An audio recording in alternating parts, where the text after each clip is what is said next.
상명대입니다. 예, 상명대 서울 캠퍼스 지역 균형 기준 했을 때는 예, 22 입시나 23 입시 전부 2합 7이에요. 네. 전형적인 2합 7라인에 그냥 보시면 알다시피 22대는 2.92, 23 평균이 2.87이에요. 편차 자체가 0.05예요. 그러니까 상명대 라인부터 우리가 얘기하는 광상명가라고 하잖아요. 그러니까 이 라인부터는 쓰는 일단 지원 집단들 자체가 2등 거의 중반, 그리고 이제 좀 후반대에 있는 애들이 되게 타겟팅하는 학교들이라고 보시면 되죠. 그러니까 저도 여기서 봤을 때 기준점 2.87을 기준으로 잡고 있잖아요. 하지만 그냥 여기 있는 입시 결과값, 2, 3 입시 결과값을 기준으로 했을 때는 요렇게까지를 잘라서 위에 있는 학과를 쓴 애들은 여기가 아마 5번, 6번 카드로 썼을 거예요. 근데 솔직히 2.7 라인부터는 저는 여기가 최소 3번 카드 이내에서 여기를 썼다라고 저는 판단합니다. 그리고 요쪽 라인 같은 경우에는 다 보세요. 4등급이 있네요. 4등급. 물론 국가안보학과예요. 여기는 이제 면접도 있고 뭐 체력 검증도 있고 뭐 여러 가지가 있어요. 근데 얘를 빼고 보면 가족 복지와 공간 환경을 보면요, 서울 안에 있는 상명대인데 불구하고 2합 7이지만 3등급이 평균 컷입니다. 70% 컷 기준 했을 때 우리가 얘기를 하는 거니까 뭐 평균으로 봅시다. 그러면 어마어마한 거죠. 그런데 그게 단순히 작년만 그러니 아니라는 거예요. 전년도도 그랬다는 거죠. 전년도에 심지어 3등급대에 들어갔었던 모집단이 훨씬 많아요. 이것도 상승한 거야, 어떻게 보면. 그러니까 여기서부터는 정말 내가 수능 최저라고 하는 거하고 각 학교들이 반영하는 교과 반영 이 내신 반응식에 맞춰서 우리가 기준을 잡아보면 3등급 초반에서도 분명히 찔러볼 만한 학과들이 있다. 심지어 인문계잖아. 그러니까 자연계도 아니고 인문계에서 3등급인데 서울 안에 있는 4년제 그것도 그냥이 아닌 상명대를 갈 수 있다? 광상명가? 그러면 충분히 이거는 노력할 만한 값어치가 있다. 그렇죠. 그리고 실제로 현재 2학년 학생들 기준에서 자기 내신이 2등급에서 3등급 사이 왔다 갔다 하는 것 같다. 이런 친구들 정말 2학년 2학기 내신 좀 준비 잘해서 어떻게든 평균값 자체를 2등급 후반대까지 만들 수 있다면, 아니면 3.0까지 만들 수 있다면, 그리고 수능 공부 그렇죠. 하고. 그때부터 이제 수능 공부를 제가 볼 때는 겨울방학부터 한다 하더라도 2합치는 충분히 할 수 있거든요. 그렇기 때문에 그런 부분에서는 요 상명대를 저는 2등급 후반대에서는 굉장히 좀 주목해서 볼 필요가 있다. 요런 생각이 들게 하는 입시 결과 값이니까 참고하셨으면 좋겠고, 자연계도 거의 마찬가지예요. 자연계에 보시면 지금 평균값은 22 입결이 2.85고 23이 2.83이에요. 0.0. 거의 차이가 없어요. 그런데 여기서도 제가 볼 때 주목해서 볼만한 건 뭐냐면, 그냥 잘라볼게요. 여기 같은 경우 2.5를 딱 잘라보면 2.5까지는 아마 국수홍세단을 노렸겠죠. 그렇겠죠. 그러면서 2합 5나 2합 6을 노렸겠죠. 그랬던 친구들이 2합 7은 무조건 맞췄으니까 안 찾겠다고 보거든요. 그 값이 제가 보는 요 값들이에요. 그리고 학과들을 보시면 충분히 2등급 중반에서 상명대 솔직히 마음에 안 들지만 학과로는 충분히 메리트 있다 라고 판단할 수 있는 학과들. 요 밑에는 화공, 컴퓨터, 식품 다 인기 학과지만 여기서부터는 확실히 여기가 5번, 6번 카드로 썼다면 여기가 한 3번 카드 이내에서 썼을 거예요. 3번, 4번. 그리고 요쪽 3등급대. 요쪽 진짜 3등급대 라인들. 자, 얘네들은 정말 그쵸, 여기를 1번 아니면 2번 카드로 노렸겠죠. 그렇죠. 진짜 여기를. 그러니까 여기서부터는 무조건 평균값 기준에서 위아래로만 구별하려고 보지 마시고 이런 식으로 조금은 입시 결과값을 조금 더 세분화해서 좀 우리가 분석해서 볼 필요들이 있다. 뭐 간단하게만 말씀을 드리지만 그렇게 해서 어느 모집 단위는 도대체 어떤 집단들이 들어오는지를 알아야. 그러니까 이렇게 딱 보면 학교별로도 레벨이 나뉘지만 이 과별로도 이게 참 레벨이 그쵸. 많이 나뉘어지고 자기가 진짜 쓸 수 있는 카드 6장을 어디다 써야 되는지. 그쵸. 예? 그게 전략.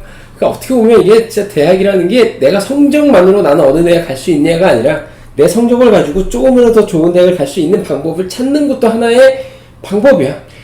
맞아요. 그냥 결국에는 뭐 제가 이런 영상을 찍어서 그냥 뭐 말씀드리는 것도 궁극적으로는 그거죠. 그러니까 본인이 가지고 있는 그 어떤 역량들을 좀 정확하게 분석을 했으면 좋겠다. 내신이든 뭐 서류 요소든. 그래서 정확한 분석과 함께 얼마만큼 더 많고 다각적으로 볼 수 있는 입시 정보들을 연계를 해서 한 칸이라도 더 위에 있는 학교를 노리자. 우리가 흔히 얘기하는 도시전설이라고 하는 게 너도 될 수 있는 거고 나도 될 수 있는 거고. 근데 우린 그렇게 생각 안 하잖아. 도시전설은 말 그대로 전설인 거야. 그렇죠.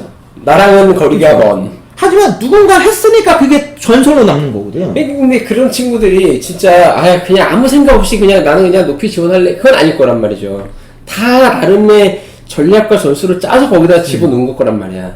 그러니까 우리가 좀 합리적인 의심과 합리적인 어떤 그 이유? 그런 것들이 있어야 된다는 거죠. 그런 걸 통해서 만약에 한다고 하면 저는 이런 친구들이 정말 그런 친구들. 그렇죠. 예. 특히 요 라인 때 만약에 붙었던 애들, 물론 뭐 핀테크, 빅데이터, 뭐 스마트 생산이라고 하는 게 기계 계열하고 복잡하게 엮여 있고 뭐 이과가 무슨 관이 나는 몰라서 안 썼습니다라고 얘기할 수 있어요. 그렇죠. 하지만 누군가는 그거에 대해서도 분명히 분석을 해봤고 학교 홈페이지 들어가서 이과가 뭐 하는 과고 도대체 이게 나랑 얼마나 맞는지 다 따져봤을 거야. 애들이 그런 친구들 중에서 3등급 중반인 애들이 썼다라는 거야. 그리고 2합 7을 아무튼 맞춰서 들어갔다는 건 얘 자체는 이 학교, 그 학교에서는 얘가 도시전설을 남을 수밖에 없어. 왜? 3등급 요 라인 정도에서 일반적으로 가면 제일 무난하게 가는 게 그나마 가천대야. 가천대에서 나이스하다고 얘기한단 말이야. 실제로는 이 등급에서 확실하게 붙는다? 수원대, 안양대, 성교대 써야 됩니다. 그런데 상명대로 갔다. 광산영화에 간 거야. 대단한 거죠. 그렇죠. 그러니까 그러한 기준점이 될 수 있는 또 하나의 사례로 볼 수 있는 굉장히 중요한 입시 결과값이 상명대라고 저는 보는 거예요. 그러니까 2합 7라인은 정말 굉장히 다양한 집단들과 다양한 해석을 해볼 수 있는 학교들로 이루어져 있어서 각 학교들마다 볼 때 동일하게 보려고 하지 마세요. 각각에 대해서 왜 이런 식의 연결점들이 있는지를 찾아보시면 충분히 요런 식으로 올해도 한번 또 눌러볼 수 있겠구나 하는 부분들이 나온다는 거죠. 그래서 이제 그렇게까지 해서 해석을 하는 사람이 없다 보니까 뭐 제 해석이 맞다라는 게 아니라 이렇게도 볼 수 있다. 그러면 이런 거에 대해서 나름 제 얘기가 어느 정도 합리적이라 생각하시는 분들은 그런 방향으로 한번 올해의 원서에 대해서 계획을 잡아보시라. 그게 이제 핵심인 거죠. 그래서 그런 부분으로 좀 내용을 보시면 좋지 않을까 싶어서 상명대에 대해서도 그냥 쓱 하고 볼 수 있는 내용에 대해서는 우리가 좀 이런 사견들을 좀 달아서 한번 말씀을 드렸다. 네. 그리고 아마도 올해는 요거보다는 올라갈 가능성이 있냐? 저는 없다고 봐요. 왜냐하면 올해는 2합 7로 내려온 학교가 너무 많아요. 그러면 상명대는 지금 작년도 그렇고 재작년도 그렇고 2.8이라고 하는 라인 정도에 떨어졌다 보면 합리적으로만 우리가 본다면 2.81 정도? 정말 0.02 정도 올라간다면. 그러니까 아마 2.8 정도 라인선에서 끝날 거라 보여지고, 대신 요 등급 컷에 있는 학교 라인들은 조금 올라가지 않겠느냐.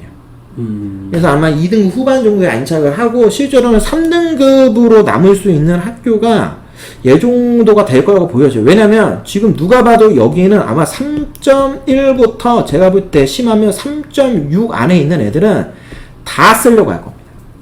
만약 제 영상을 봤던 요 내신 컷 애들한테는 여기가 거의 신의 한 수 같은 그런 내용이거든요. 거기에 수능 최저 어느 정도 준비가 좀 되어 있다. 그리고 저는 핀테크, 빅데이터, 스마트 생산은 왜냐면 요 라인에 있는 애들이 노리기에는 너무 메리트가 없어요. 그쵸. 그러면 결국에는 요 라인에 있는 애들끼리에서 싸워야 되는 거예요. 예. 다만 3.6은 저는 좀 어렵다고 보고 한 3.0부터 시작했을 때 한 3.4나 그래도 3.5 이내는 들어와야 되지 않겠느냐. 뭐 3.4, 5에 여기 상명대 가면 진짜 마지노선까지 하는 근데 아마 평균 컷은 3.0에서 한 3.1, 2 사이가 아주 촘촘하게 박혀 있을 거예요. 이제 다만 이제 그 사이에서 아마 예비 순번이 뜨는 경우에는 운 좋게 종합 전형으로 요거랑 비슷한 학교 아니면 요거보다 높은 과를 붙은 경우에만 이제 빠져나가겠죠. 하지만 상명대 전원 핀테크 빅데이터 스마트 생산은 아직까지 특히 올해도 저는 구멍은 존재할 수 있다.